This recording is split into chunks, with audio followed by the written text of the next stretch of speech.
Charging section कैसे check करेंगे। 5 volt आ रहा है यानी कि वीबस में जो 5 वोल्ट है वो एंटर हो रहा है या नहीं, 4 बनना चाहिए। तो जरा उसको भी हम चेक कर लेते हैं। हेलो फ्रेंड्स, मैं हूं पंकज कुशवाहा। अगर आप मोबाइल रिपेयरिंग में सॉफ्टवेयर हार्डवेयर सीख कर अपना करियर बनाना चाहते हैं तो अभी डाउनलोड करें प्ले स्टोर से पंकज कुशवाहा ऐप। और न्यू ईयर की वजह से इसमें आपको मिल रहा है 30% का डिस्काउंट।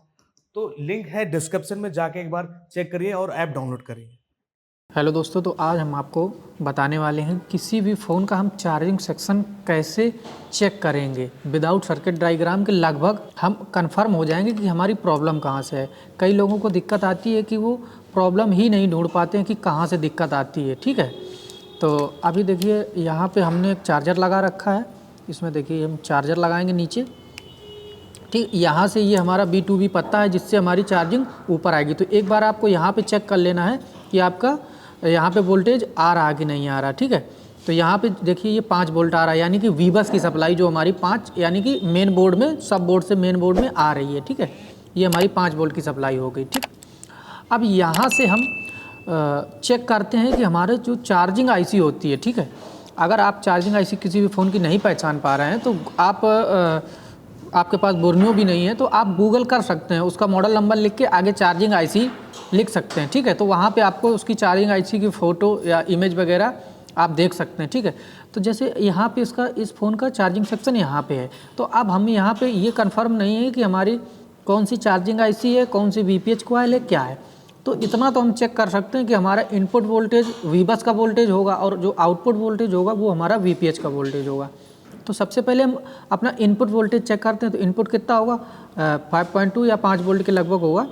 तो यहाँ पे ये देखिए, यहाँ पे किसी भी कंपोनेंट पे आपको ढूंढना है 5 वोल्ट, यानी कि हमारा इस चार्जिंग सेक्शन में जो 5 वोल्ट है वो एंटर हो रहा है या नहीं, ये हमने यहाँ से चेक किया।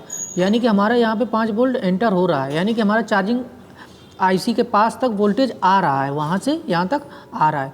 इसके बाद हम चेक करेंगे इसका आउटपुट वोल्टेज।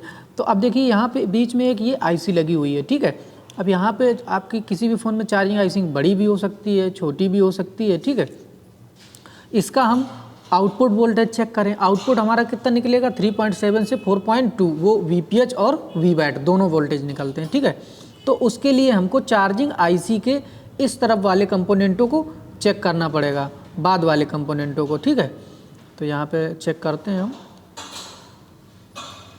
यहाँ पे ये देखिए, ये VPH की कॉइल है, यहाँ से हमारा 3.7 से 4.2 जनरेट हो गया है। ठीक है, एक बार हम चार्जर दोबारा से लगा लेते हैं। ये देखिए, ये 4.3 के लगभग बता रहा है, यानी कि हमारा ये जो कैपेसिटर लगा है ये हमारी चार्जिंग IC के आउटपुट में लगा है। यहाँ से हमारा 5 वोल्ट एंटर हुआ, यहाँ पे इसकी प्रोसेसिंग हुई और यहाँ से इसने निकाल दिया VPH का वोल्टेज। और ये देखिए VPH की कॉइल है। ठीक है, यहाँ से एंटर, यहाँ से आउट हो जाएगा। ठीक है, अब यहाँ पे एक चीज़ और चेक करनी पड़ती है, वो होता है बूट कैप। ठीक, तो बूट कैप अगर आपका सही नहीं होगा तो ये ना तो VPH बनेगा ना ही आपकी चार्जिंग होगी। देखो बूट कैप में क्या होता है कि आपका एक तरफ 8 बनना चाहिए और एक तरफ 4 बनना चाहिए। तो ज़रा उसको भी हम चेक कर लेते हैं।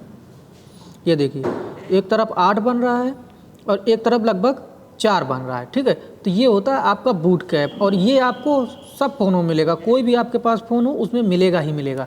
तो ये लगभग बेसिक टेस्टिंग है, यहाँ पे ना ही आपका एडवांस लेवल पे, लेकिन ये बेसिक टेस्टिंग है जो कि आप बिना सर्किट डायग्राम और बिना किसी की मदद से आप कर सकते हो। अगर आपने इतना कर लिया है तो लगभग आप पता चल जाएगा कि आपको प्रॉब्लम कहाँ से है।